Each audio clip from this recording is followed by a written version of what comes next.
Fala aí, meus lindos do terceiro ano Colégio Frei Francisco. Galera, nesse capítulo nós iremos trabalhar os Estados Unidos da América, a maior potência global, a maior economia global. Nós vamos entender um pouco como os norte-americanos chegaram a esse patamar de maior nação e mais poderosa nação do globo. Bom, nessa primeira aula, subdividir aí esse capítulo em duas aulas, Nessa primeira aula nós iremos ver um pouco mais do contexto histórico, ok? E na segunda aula a gente vai para os recursos econômicos, os recursos naturais, certo? E entender como os norte-americanos chegaram a esse poderio bélico, econômico aí a nível global, ok? Bom, para dar início, nós devemos entender aí a questão da localização norte-americana, território norte-americano. Os Estados Unidos localizam-se em regiões de latitude média, um pouco mais acima ali no globo terrestre, compondo a América do Norte, geopoliticamente e historicamente conhecida como América Anglo-Saxônica, onde estão ali Estados Unidos e Canadá.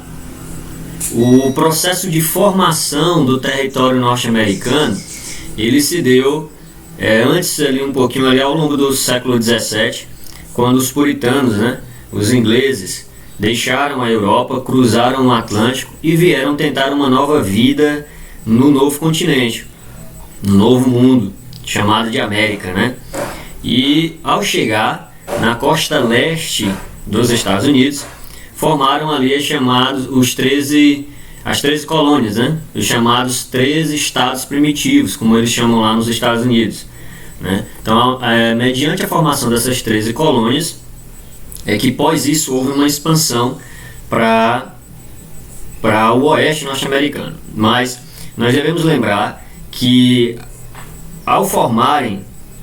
os ingleses ao formarem essas 13 colônias, não foram depois só os ingleses, vieram também outros povos que quando a gente chegar na parte da população que eu vou relatar para você, mas os colonizadores ao chegarem lá nos Estados Unidos, eles vieram com o intuito não de explorar, como foi feito aqui na América Latina, como foi o nosso caso aqui do Brasil, onde os europeus vieram com o intuito de retirar os recursos naturais e tomar vantagem financeira disso. Lá não, lá nos Estados Unidos, vocês já sabem disso, foi uma colonização do tipo de povoamento. A galera migrou para lá de fato com o intuito de habitarem a região, com o intuito de morarem, com o intuito de iniciarem uma nova vida e com o intuito de crescimento, econômico principalmente.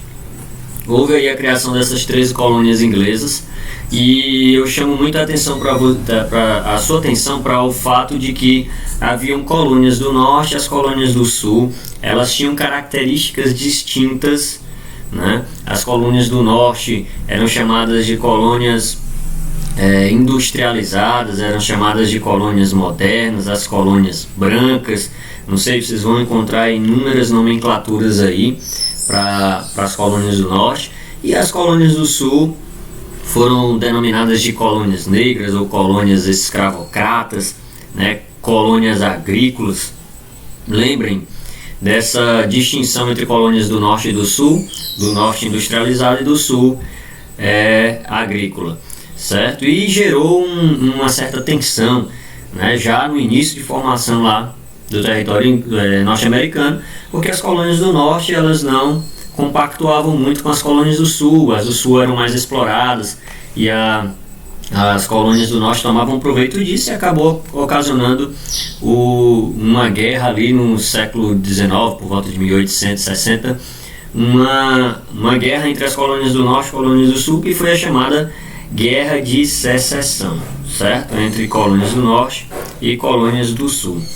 Bom, mas houve uma chamada marcha para o oeste, houve uma corrida para tentarem povoar o restante do território até a costa oeste, lá no Pacífico. Tudo lá dentro, desde o processo de formação histórica dos norte-americanos até os dias de hoje, eles sempre foram muito criteriosos e sempre pensaram um passo à frente dos demais países, e havia uma preocupação muito grande nessa linha do tempo em povoar toda a costa oeste para que eles tivessem uma seguridade maior, para que eles tivessem uma área territorial maior e um expansionismo tanto econômico e, óbvio, territorial. Essa expansão para o oeste, essa marcha para o oeste, né, ela ocorreu de fato, ela foi bem projetada sim, e houveram aí acordos e compras e estratégias para que os Estados Unidos chegassem à configuração do território que eles possuem hoje. Ao se deslocarem para o oeste, chama a atenção de vocês também para os povos que já habitavam a região lá, certo? Que eram os aborígenes, né? Que vocês conhecem muito bem aí do filme do Pica-Pau, que eram os peles vermelhas. É aqueles carinhos aqui, ou ele aqui, ó. Tá? Conflito entre esses colonizadores aí e os indígenas, ele aconteceu. Houve um massacre de fato para com os aborígenes, para com os habitantes da região, e os colonos apropriaram-se dessas terras, né, e dominaram sem dúvida, massacrando os nativos do local. Dentro dessa marcha para o oeste, tem algumas coisinhas aí que essa marcha possibilitou. Por exemplo, aqui ó, a expansão agrícola, né, na região. Tanto é que hoje essa região central aqui dos Estados Unidos, uma das maiores produtoras de trigo e de milho, certo? É uma região com forte teor agrícola, a porção central, aqui onde tem ali em 1800 a região que os Estados Unidos adquiriu, que era pertencente à França, adquiriu da França ali, a região de Louisiana. Outro fator importante foi a criação de regiões de povoamento, e o intuito era esse de fato, né? Um ponto positivo dessa marcha para o oeste para os norte-americanos foi povoar toda essa região, ok? Tanto é que os Estados Unidos iniciaram, como o processo de colonização foi aqui na costa leste, né?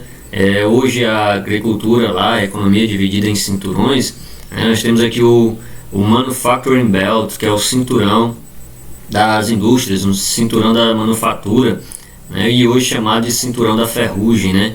Porque era o antigo Vale do Silício, e eles, para ocupar todo o território, para distribuir as riquezas pelo território, o extremo oeste hoje, que é aqui na região de Seattle até Los Angeles, São Francisco, e é a região onde hoje nós temos a costa, o polo, tecnopolo mais desenvolvido dos Estados Unidos, que é o Vale do Silício aqui na costa oeste, ok? Bom, outro fator, trazendo aqui para a antiguidade novamente, essa marcha do oeste, além de propiciar aí uma agroexportação, o povoamento da região, né? Houve a descoberta de minérios nessa região, ouro, prata e petróleo. Os Estados Unidos, que tem uma área petrolífera considerável, mantém a economia norte-americana.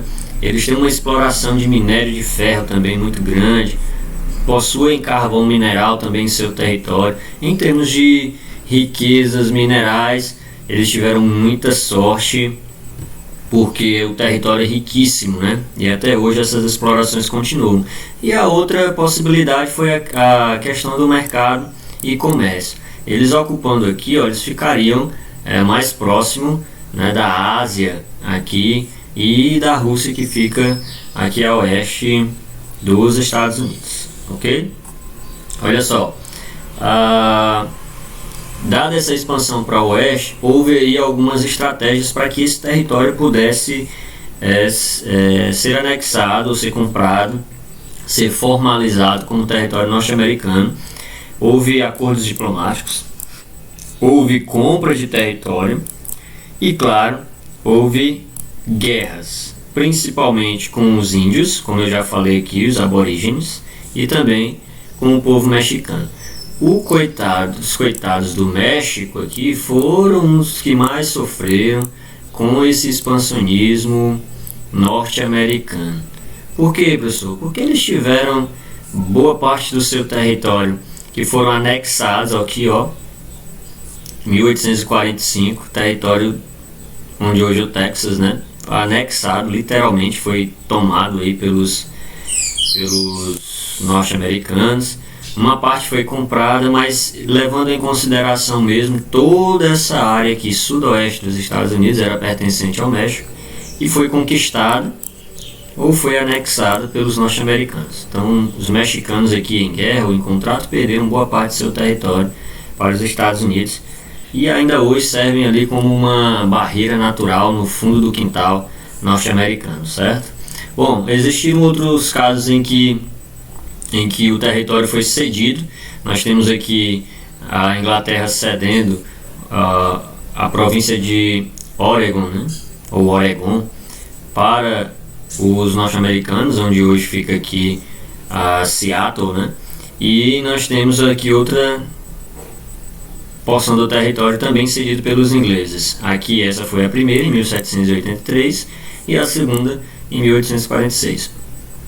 Nessas duas áreas aqui, no noroeste dos Estados Unidos e no sudeste, região aqui bem características da produção de frutas nessa região aqui nos Estados Unidos. E nós temos aí território ocupado, território de expansão, território adquirido da França, território anexado e conquistado do México e território cedido pela Inglaterra, ok? Bom, essa independência norte-americana, eu ia esquecendo, perdão, teve outra porção do território que foi adquirido da Rússia em 1867, que é o famoso Alasca, né, pertencente aos Estados Unidos também, certo? Tem aqui o Canadá e os Estados Unidos possuem um território aqui à parte, né, pertencente a eles aí, adquirido aí da Rússia no século XIX, tá bom? Bom, a independência ela ocorreu em 1766, em 4 de julho, vocês já sabem disso, vocês lembram disso. Inclusive, Piripiri é tão chique, né, que no dia 4 de julho comemora, se não me falha a memória, comemora o aniversário da cidade, no dia da independência dos Estados Unidos, né? Então é um pessoal aí muito nobre, muito nobre. 1776, independência total dos norte-americanos frente aos ingleses, né? E eles comemoram muito isso até hoje, beleza? Bom, nós tivemos algumas leis, alguns acordos que foram preponderantes para que os Estados Unidos pudessem de fato adquirir essa independência, né? E a doutrina Monroe foi de extrema importância. Eu resumindo ela para vocês é o seguinte: a doutrina ela baseou-se na tentativa de liberdade total frente à Europa, liberdade da Europa e não intervenção dos europeus aqui na América. Doutrina Monroe foi com esse intuito. Quer ver? Acompanha comigo. Olha só, ele trouxe aqui 3 pontos que foram determinantes para a aplicabilidade da doutrina Monroe, né? O que foi a doutrina Monroe? Veja só, o primeiro item: o continente americano ele não pode ser objeto de futura colonização. Veja só, seguridade do território. É inadmissível qualquer intervenção europeia nos negócios internos. Bloquearam a Europa na tentativa de dominação territorial e bloquearam a Europa na tentativa econômica. Então a Europa não poderia intervir nos negócios norte-americanos. E os Estados Unidos da América não devem absolutamente intervir nos negócios pertinentes aos europeus. Ok, nem os europeus intervêm nos Estados Unidos, nem os Estados Unidos intervêm lá nos negócios europeus. Tais proposições representaram não apenas um desejo de não intervenção dos Estados Unidos no negócio europeu, mas uma preocupação com a pretensão russa de ocupar uma parte do território noroeste da América do Norte. E aqui entra a questão de que eles fizeram aí das tripas coração para conseguir a região do Alasca, que é exatamente para bloquear a entrada, seja por mar no leste dos europeus, seja ao sul, por isso que eles dominaram boa parte do território mexicano, seja pelo norte dos Estados Unidos, o Canadá, perdão, é o primo rico e é também uma barreira natural ao norte, e é claro um bloqueio de entrada ali da Ásia, que foi o Alasca, certo? Então, lembrem-se, quando falarem em doutrina Monroe, lembrem-se dessa frase aqui, ó. A ideologia lá era a América para os americanos, ok? Era tentar bloquear qualquer outro país de ingressar, ou de dominar, ou de enfraquecer a economia e o território norte-americano. Houve também a política do Big Stick. Essa política do Big Stick, ela é chamada aí política do grande porrete, né? Essa frase aí foi utilizada pelo Roosevelt, o Roosevelt, que ao longo do seu governo aí ele teve frases emblemáticas, né? E ele foi o que a história chama de corolário dessa doutrina Monroe. Ele ratificou essa doutrina, ele intensificou e foi um dos responsáveis por essa nacionalidade, essa criação de um patriotismo, entendeu? Que os Estados Unidos já tinham, e intensificou bem mais com essa política do grande porrete. E ele dizia que os Estados Unidos ele deveria sim assumir o papel de polícia, o papel de tentar dominar de fato todo o Ocidente, né? E isso ampliou-se também para o mundo, para a Europa, né? Após aí, inclusive, a Segunda Guerra Mundial. E quem não queria participar da política estabelecida pelo Roosevelt, ele dizia que só é digno de comer o mel aqueles que pegam as picadas das abelhas para colher esse mel. O cara era de uma inteligência tremenda, né? Então, o que ele queria dizer com isso? Os países que estavam junto dos Estados Unidos, passando por momentos bons ou ruins, esses iriam desfrutar do mel, né? Financeiro, econômico, militar, não sei.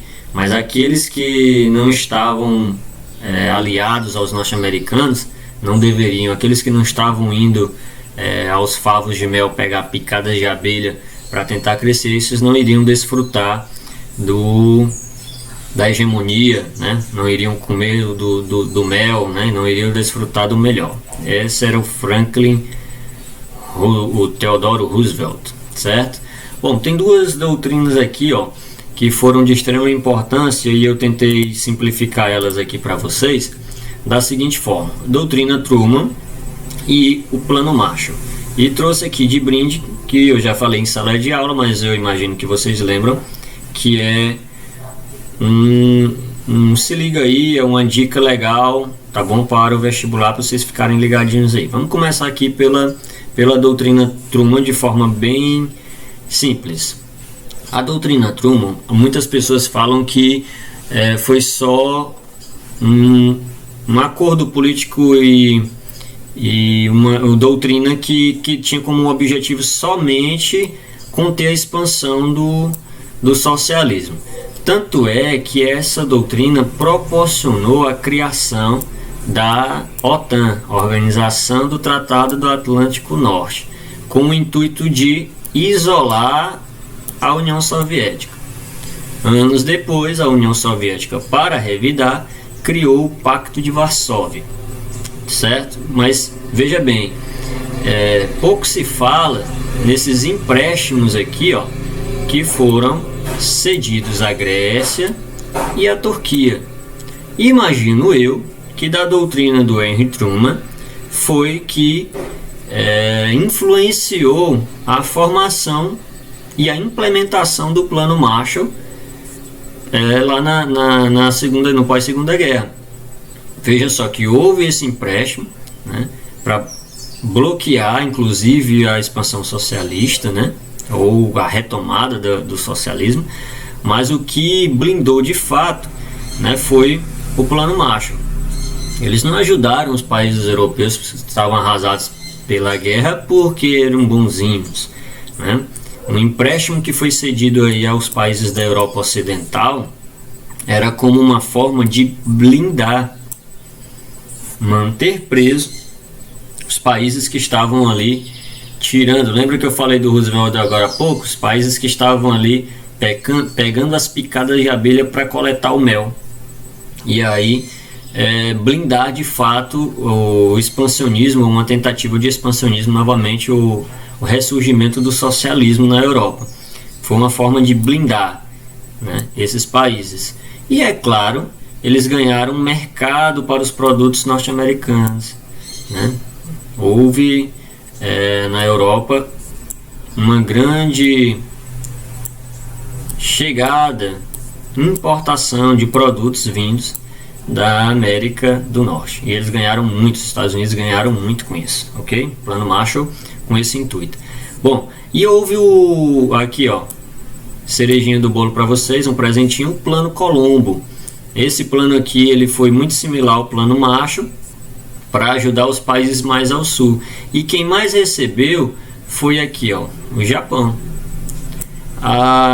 Me lembrei aqui só um detalhe, aqui na Europa Ocidental, lembrem-se muito da Itália, tá bom? Que foi um dos países mais beneficiados com o Plano Marshall. Aqui no Plano Colombo foi o Japão. Já que eu citei aqui para vocês o Japão no Plano Colombo, cito aqui para vocês um dos mais beneficiados, que foi a Itália com o Plano Marshall, certo? Esse plano aí, com a tentativa de reestruturar, de atuar da mesma forma que eles atuaram na Europa Ocidental, eles queriam atuar no Sudeste Asiático, certo? Então lembre-se disso aí, anota no cantinho que é importante.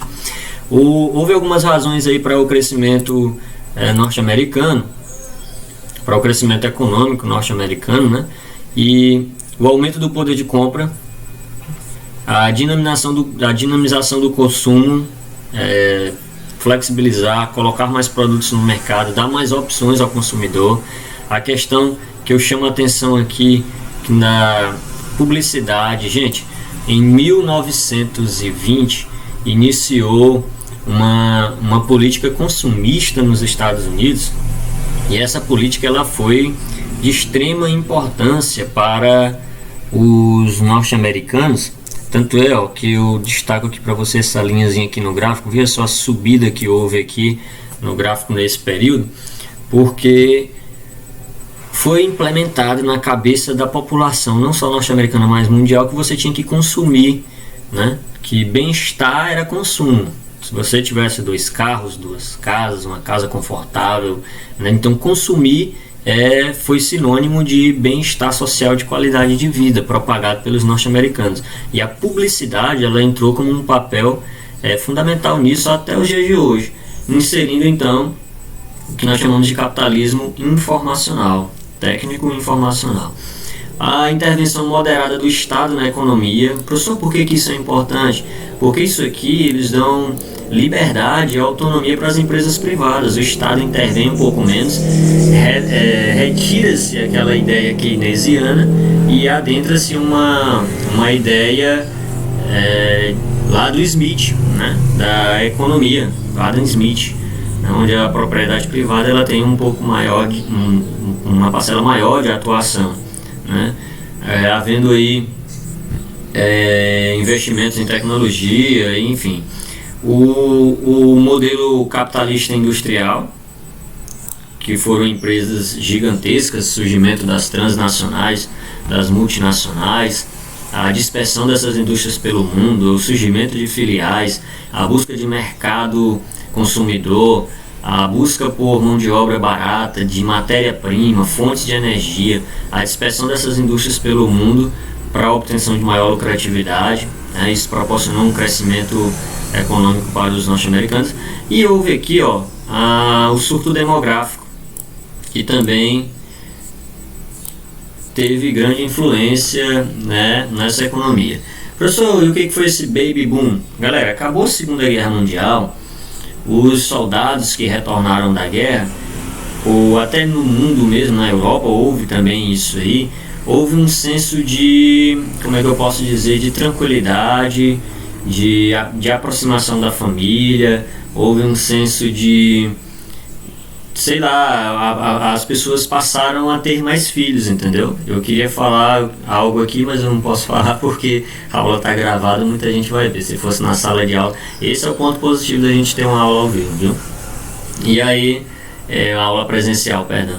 E aí, terminou a guerra, o pessoal foi fazer menino. Simples assim, entendeu? E aí houve um crescimento da taxa de natalidade, houve um crescimento demográfico, não só nos Estados Unidos, mas no mundo também. Isso aí, é claro, crescendo a população, eu vou ter aí pontos positivos ou negativos, né, com relação à economia. Bom, com relação à população dos Estados Unidos, eu quero fazer aqui um pequeno acréscimo nessa questão desse quadro que eu coloquei para vocês. Se você estiver ouvindo, estiver com o caderno do lado, eu queria que você anotasse algo interessante que eu me lembrei aqui, não coloquei no slide, peço perdão, mas eu quero que você anote aí, que é a questão da etnia norte-americana. A gente sempre fala da etnia brasileira, né? Como é que se formou, qual é a raiz étnica brasileira? Aí a gente fala lá dos europeus, portugueses, espanhóis, dos índios, né, dos africanos. E nos Estados Unidos, qual é a base étnica? Anota aí. Nos Estados Unidos, a base étnica são pessoas brancas, né, o maior grupo racial, né, oriundos aí da Europa. De quem, professor? Óbvio, os ingleses, os irlandeses, os alemães, franceses, tá bom? Essa galera atuou muito e constituem aí essa população branca, né? Essa etnia branca dos norte-americanos. Nós temos os afro-americanos, que seriam um segundo grupo que eu gostaria que vocês anotassem. Dentro das minorias, os afro-americanos, digamos que eles são a maior minoria racial, falando assim, certo? É um grupo considerável de pessoas afro-americanas.